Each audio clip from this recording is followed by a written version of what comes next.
masterpiece. It's a total masterpiece, bro. I'm talking about the architecture of the Indian temple. మన ఇండియాలో art culture అంటేనే next level. అలాంటిది మన యాన్సిస్టర్స్కి engineering, design, creativity అన్నీ mix అయ్యి one of the best example ఇవ్వండి అంటే ఇచ్చిందే ఈ Ramappa temple.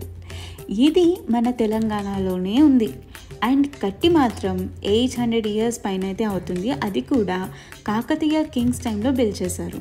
But trust me bro, modern tools ఏమీ లేకుండా ఇలాంటి ఆర్కిటెక్చర్ చేశారంటే ఎంత షాకింగ్గా ఉంటుంది కదా.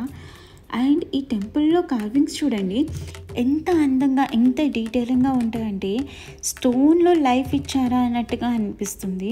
అండ్ ఇక్కడ ఒక క్రేజీ ఫ్యాక్ట్ అయితే కూడా ఉంది. అదేంటంటే ఈ టెంపుల్లో వాడిన స్పెషల్ లైట్ వెయిట్ బ్రిక్స్ అవి వాటర్లో ఫ్లోట్ అవుతాయి. ఎస్, అండ్ ఈ టెక్నిక్ ఇప్పుడు కూడా కన్ఫ్యూజ్ చేస్తుందంటే సైంటిస్ట్ని.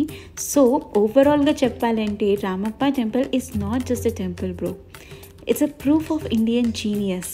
ఎస్, మన ఇండియాలో ఉన్న ఒక్కొక్క టెంపుల్ ఎంత అందంగా, ఎంత టాలెంటెడ్గా కావైతే చేశారంటే మనకి చాలా అంటే చాలా ప్రౌడ్గా చెప్పాలి. మన కల్చర్, మన కళని మ్యాచ్ అయితే వరల్డ్లో ఎవరూ చేయలేరు అని చెప్పేసి. So we are the proud Indians, ఎందుకంటే టాలెంట్ మనలో ప్రతి మూలన అయితే ఉంది.